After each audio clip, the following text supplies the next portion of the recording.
kick this off. So both of us have experience in building products that allow everyday people to access the value that they hold in cryptocurrencies. At Wavecrest, when we issued really the world's first debit card linked to a Bitcoin wallet back in 2013-14, I think the total value of all Bitcoin outstanding at the time was about 5 billion. It's, I haven't checked in a few hours, but I think still over 100 billion today, and that's Bitcoin alone. So you're talking about a lot of value right there available to be spent. But there's still clearly challenges in accessing that value for most people. So for something originally referred to as peer-to-peer electronic cash, why is it still so difficult to spend? First of all, thank you very much for inviting me here. Going back to your questions, in my opinion, it's because of the adoption of the cryptocurrencies. Yes, I mean, from the first perspective, we all are happy owners of the Bitcoin, Ether, some other, let's say, tokens. But from another perspective, I mean, if we want to go out and buy a coffee, I don't know, pay for the taxi or whatever else, I mean, we don't think about Bitcoin or Ether. We think about dollars, British pounds, and so on, yes? So from one perspective, we are, let's say, saying a lot why it's so hard to spend cryptos. From another perspective, I mean, we change our shoulder when we go out of this room, yes? And we buy a coffee, we will pay £2, we will go by taxi to the hotel, it will be £7, and so on, yes? So first of all, there's a big problem with adoption of crypto, yes? And no one helps in this space, yes? But from the second perspective, I mean, it's simply something new. Something new for the economy, something new for the institutions. I mean, our world is built in the way like it was built 1,000 years ago. There was a king, someone who ruled everything, and there were people who had to follow. I mean, today we have the same situation. We have central bank, we have SEC, we have a lot of institutions that try to govern the daily life, our daily life, yes? And cryptos for them is a total disruption, yes? I mean, they don't know how to found themselves, yes, in this situation, yes? And there are, let's say, some problems like AML, which are overused, yes, because in my opinion, I mean, it's much easier to do some, let's say, illegal things with fiat money like dollars, euro, which are untrackable than with, for example, cryptos, and cryptos, when you can go back to, let's say, the beginning of each single coin, yes?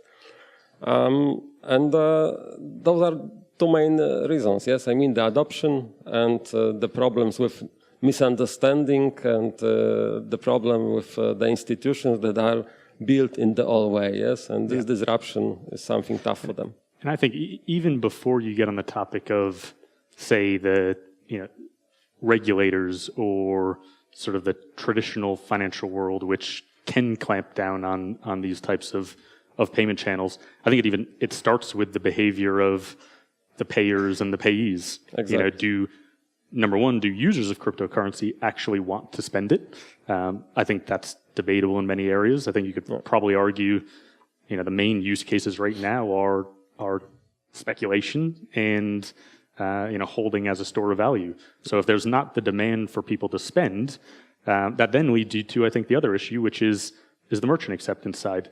And if you don't have merchants accepting it, you're not going to have those sort of products that facilitate its spend. And I think it's actually an interesting question. Why is it so difficult to spend cryptocurrency? I mean, my view is maybe it's a controversial one, but I actually don't think that's the issue. I think it's easy to spend cryptocurrency. In fact, the way cryptocurrency is meant to be, it should be the easiest form of currency to spend. We're talking about something that's permissionless, censorship resistant.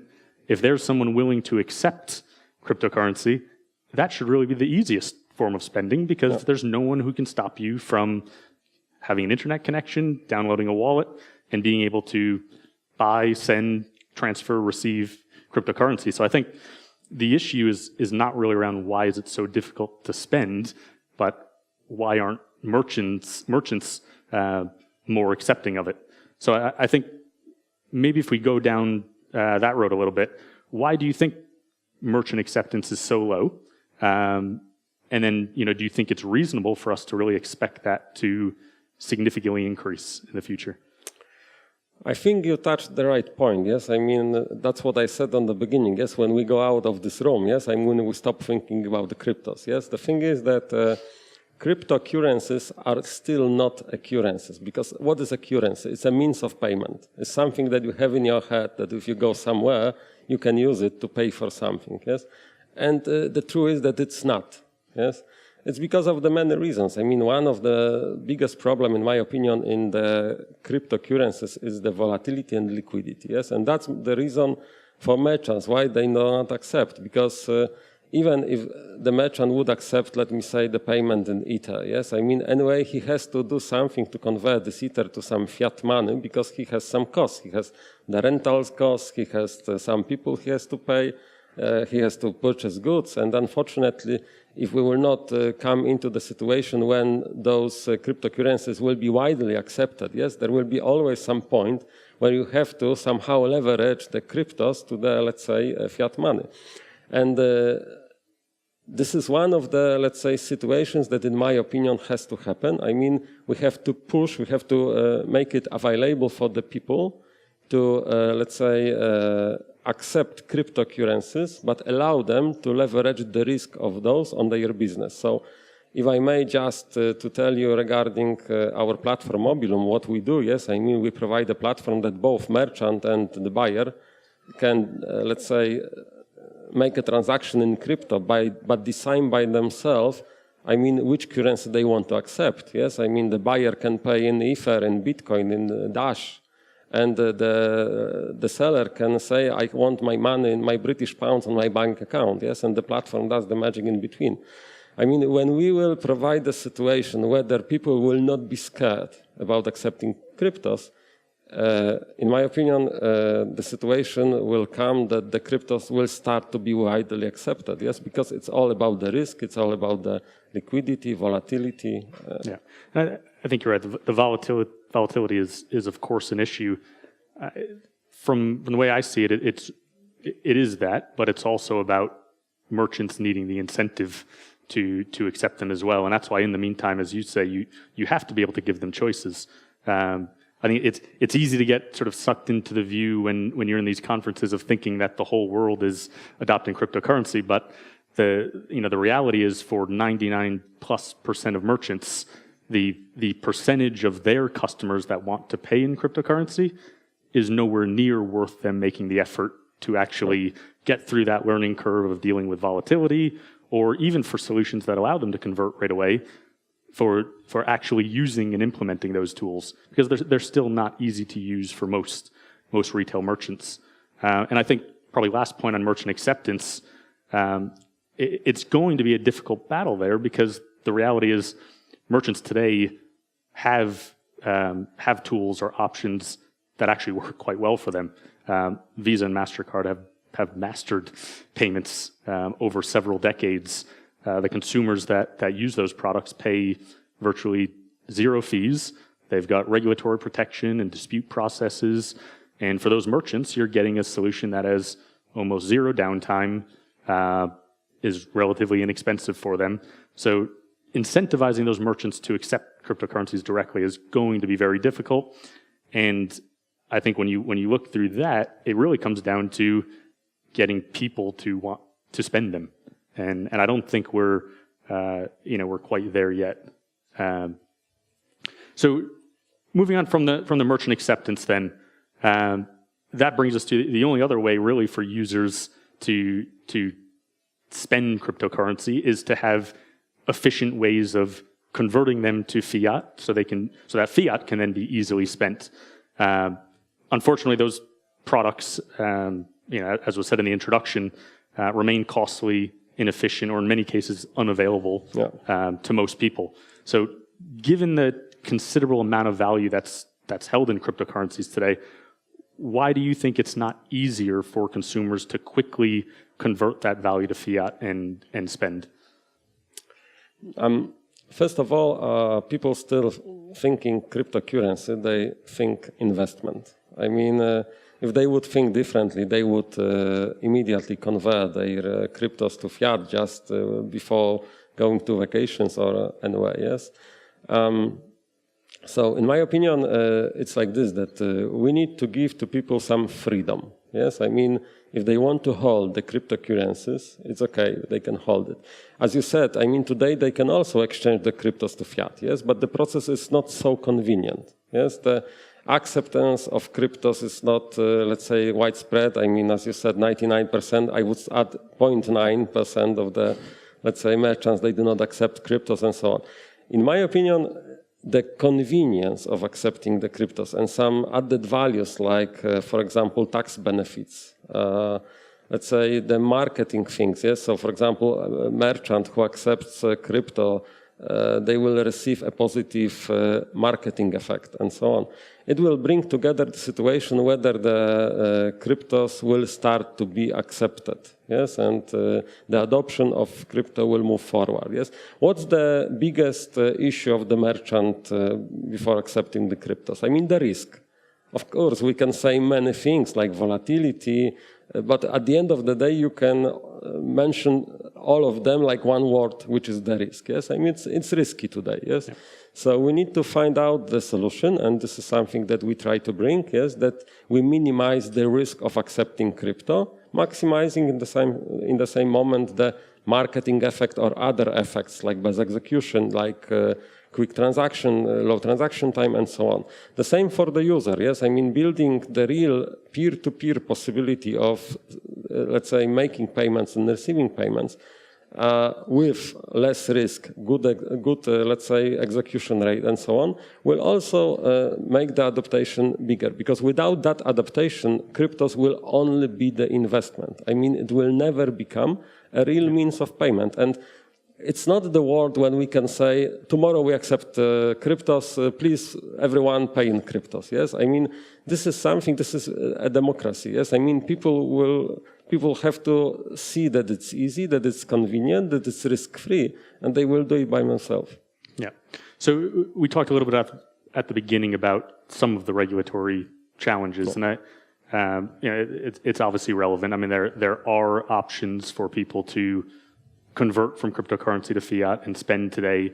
You know, as we said, they're generally not very efficient. It usually takes time. It's costly. When we focus on the regulatory hurdles, I know AML has been a big focus here, source of funds over the last couple of days. You know, we know that that's a challenge. So how are companies like yours, like Mobilum, how are you trying to get around those challenges that we all know exist? So in Mobilum, we see these challenges, and we decided before we structured the product that we offer to the market, we tried to understand and address the challenges, yes? So we went into the situation when, let's say, the big problem and the big challenge from the perspective of the regulator, of the tax systems and so on, is when people really spend cryptos. Like, for example, in Japan, there is some horrible tax of 45% or similar when you sell Bitcoin, yes? So we decided that we do not, let's say, provide another way of spending, simply spending cryptos, exchanging them to fiat and paying taxes and so on, but we tried to find a way how to avoid the negative impact of being a crypto assets holder, yes? Yeah. So what we understood is that people are holding cryptos because they like cryptos like an investment. I mean, making cryptos a means of payment from investment is a long way, as I said before, yes? So we thought that the easiest way for them will be to provide them the wealth, the ability to spend the value which is behind the cryptos, but not directly selling the cryptos, yes? So we are giving the loans, yes? I mean, the Mobilum platform is a lending platform, yes? Which freezes the equivalent of cryptos needed to cover the risk associated with the loan given to the customer. And it's up to the customer whether he wishes to pay back the loan in fiat or whether he wishes us to settle the cryptos in the best execution, best possible way to pay back the loan, yes? And I think that's really important because not only is it an elegant solution that works for the user, but you're also getting, you know, I wouldn't say getting around, but you're avoiding some of the known issues with entities like Visa and MasterCard, who are obviously very sensitive to having funds run through their networks that originate from cryptocurrencies. So, as you've described, and I don't know if it came through clearly, but it's not only that loan structure to give individuals access to that value they hold, but it also actually separates the money flows there as well. So from an AML perspective, you can actually get entities like Visa and MasterCard or your bank partners comfortable with the fact that you're not commingling those two flows of currencies, if you will. And for obvious reasons, that's very important. It's even more, I would say, yes, because we treat lending as a real lending. Yes, so for several countries, it's possible that after first, second, third, let's say loan, when it's paid back, for example, yes, we can work on the risk portfolio basis. Yes, so we can give to the customer the loan, which is not fully secured by the asset backed, yes, by the collateral of crypto assets, yes. So, I mean, from this perspective, there is a kind of the Chinese wall between the fiat money and between the cryptos, yes. I mean, the crypto never touches fiat money, yes. So, from the perspective of AML, the money that we, let's say, top up the card of the customer, this is money from Mobilum, this is from our account, yes. Yeah, I think it's a great way to do it. So I would suggest, I think we're trying to move on to the next segment, but I would suggest, for you guys who want to learn more about the Mobilum product, ask Wojciech. I think, in my own personal experience as someone who tried to introduce a product that would do just this, allow people to access the value they hold in cryptocurrencies, it's really good to see new entries into the market like yourselves, learning from past issues that others have run into and trying to build and deploy better products to the market. So wish you the best of luck. Thanks, guys. Thank you.